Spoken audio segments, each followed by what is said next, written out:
सैन्य बेस पर 7 मिसाइल से हमले हुए। ब्रेकिंग और शॉट दिखाइए जरा बहरीन के सैन्य बेस पर ईरान का अटैक, ये देखिए जरा। एयर डिफेंस सिस्टम से मिसाइल मार गिराने का दावा किया गया है। विजय बहरीन रखेंगे, इराक रखेंगे और कतर रखेंगे। M I clear? मिसाइल हमले के बाद एयर डिफेंस सिस्टम एक्टिव हो गया है। कई ड्रोन्स भी मार गिराने का दावा, ये देखिए जरा।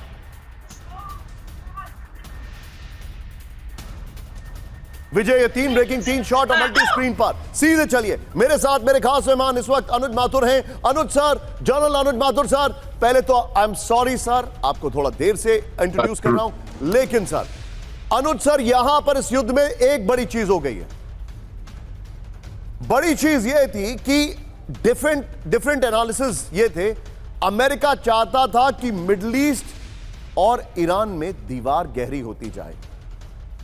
हुआ क्या? बिल्कुल निशांत, ये बात सर एक सेकंड। हुआ ये कि आज की तारीख में अमेरिका और मिडिल ईस्ट में दीवार बड़ी हो गई है। मिडिल ईस्ट के लोग, मिडिल ईस्ट की सारे जितने भी प्रशासन है वो कह रहा है this is not our war, और हमने इन अमेरिकियों को अपने बेसिस दिए क्यों जब हमारी ये रक्षा नहीं कर सकते। बिल्कुल निशांत, आप बिल्कुल सही कह रहे हैं। और आज जिस प्रकार से ईरान ने जब ये उनको कहा है कि आपको पूरा मिडिल ईस्ट छोड़ के जाना पड़ेगा, उसकी उनके पास वजह है, और वो वजह ये है कि ईरान ने अपने सिस्टमेटिक और मेथोडोलॉजिकली तरीके से उन्होंने हमले किए ताकि वो वहां के मिडिल ईस्ट के देशों को ये जता सकें कि अमेरिका उनकी सुरक्षा करने में सक्षम कहीं ना कहीं नहीं नजर आ रहा है, और वो लोग उनको साथ में मिलकर के आना चाहिए, और उन लोगों को अमेरिका को यहां से बाहर निकालने में ईरान के साथ खड़े होना चाहिए। और मुझे लगता है कि अमेरिका का यहां पर भविष्य जो है वो थोड़ा अंधकार में होता जा रहा है। लेकिन उसी सांस में मैं एक बात और कहूंगा निशांत, कि अमेरिका के लिए ये एक बहुत बड़ा ह्यूमिलिएशन होगा, इसलिए वो किसी कीमत पर इस चीज को होने नहीं देगा। और अगर ये सर मैं आपके पास एग्जैक्टली 1 मिनट में वापस आ रहा हूं अनुज सर, मैं एग्जैक्टली 1 मिनट में वापस आ रहा हूं। और सर आज मैं पहले ही आप लोगों से एक छोटा सा अपॉलॉजी कर रहा हूं। आज शायद मैं समय थोड़ा कम दे पाऊं।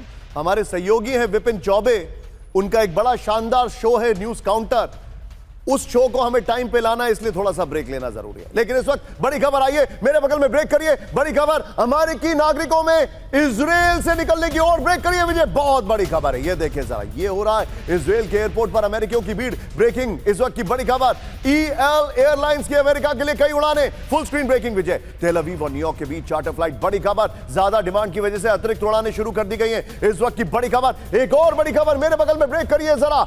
इजराइल और अमेरिकी बेस पर 700 मिसाइलों से हमले, ब्रेक करिए जरा, फुल स्क्रीन ब्रेकिंग। ईरान के अब तक 3600 ड्रोन्स नॉन स्टॉप उससे हमले हुए। IRGC का इजराइल और अमेरिकी बेस पर हमलों का दावा, इजराइल और मिडिल ईस्ट में 200 टारगेट ध्वस्त कर दिए गए हैं। IRGC के प्रवक्ता का टेलीग्राम पर यह दावा है। इस वक्त की बड़ी खबर मैं आपको दिखा रहा हूं, विजय वीडियो की पर आइए। ये इस वक्त की बड़ी खबर, सीधा आइए वीडियो की पर विजय। और विजय जो हमने सारी ब्रेकिंग अलग अलग बेसिस पे हमले की जो ब्रेकिंग दिखाई है थोड़ी देर पहले, वो सब बगल में चलाते रहिए विजय, सब बगल में चलाइए। Well done PCR, salute them for this. यहां पर ईरान का नॉन स्टॉप अटैक, ध्यान से देखिए। IRGC ने दावा किया इजराइल और अमेरिका के 200 ठिकाने दबा गए हैं। चलिए आटे में नमक होता है, नमक में आटा नहीं होता है। 200 का 10% भी मान लीजिए, फिर भी bleeding them through from 1000 cuts. IRGC का दावा 4 थार डिफेंस सिस्टम तबाह कर दिए।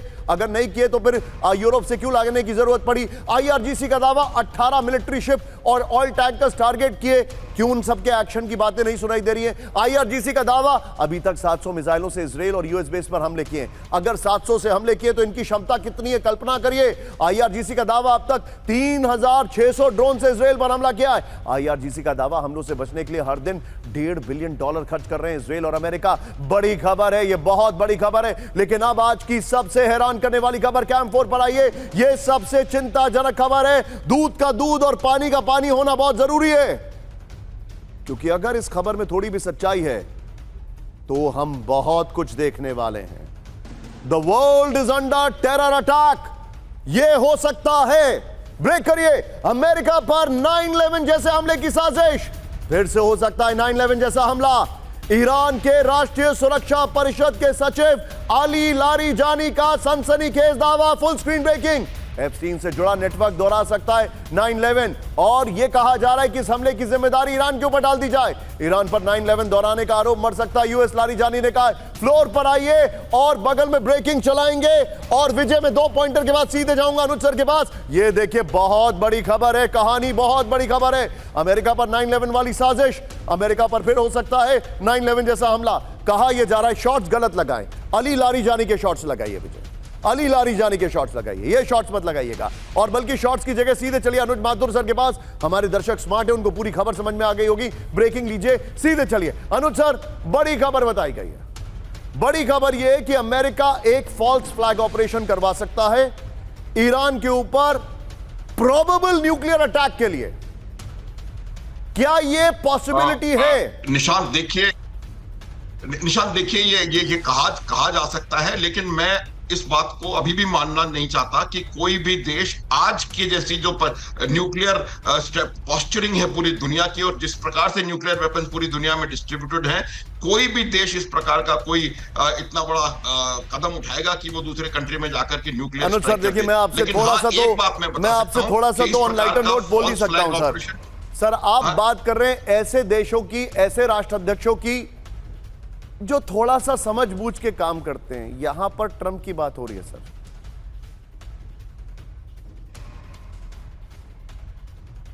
I can't hear you. Okay, I'm saying we are talking about Trump, जो कि काफी अनप्रेडिक्टेबल है। I'm not saying that he can get it done, but I'm saying nuclear weapon. Same thing I'm telling you, he will go, he can, लेकिन मुझे लगता नहीं कि वो न्यूक्लियर स्ट्राइक करेगा, क्योंकि न्यूक्लियर वेपन का मतलब है कि उसके ऊपर भी वो कहीं बच के नहीं जाएगा। बहुत लोगों के पास, ऐसे लोगों के पास न्यूक्लियर वेपन्स हैं जो कि इसको कहीं रिटेलिएट कर सकते हैं। तो मेरा ये मानना है कि न्यूक्लियर वेपन शायद वो प्रयोग में न लाए, लेकिन डोनाल्ड ट्रंप है, उनका कुछ कहा नहीं जा सकता, और हो सकता है इस प्रकार का फॉल्स फ्लैग ऑपरेशन करवा दें और कुछ करें। उससे 2 चीजें हैं, एक तो न्यूक्लियर वेपन की पॉसिबिलिटी, दूसरा अपनी डोमेस्टिक जो लोग हैं उनको कहीं ना कहीं जस्टिफिकेशन करने का अनुज सर, मैं आपको एक बात बताना चाहूंगा। कैंप 4 पर आइए Anuj sir, thank you very much for joining. आज मैं आपसे ज्यादा समय नहीं ले पा रहा हूं, लेकिन आपको पता है डोनाल्ड ट्रंप की रेटिंग ऐसे जा रही है, एकदम नोज डाइव, इन सब के बाद भी। क्यों हो रहा है? अच्छा देखिए मेरे पीछे, यहां पर अफगानिस्तान, जो पाकिस्तान के हालात खराब चल रहे हैं वहां पर, और यहां पर ईरान। अब देखिए हमारा देश अभी भी शांति से है, बड़ी बात।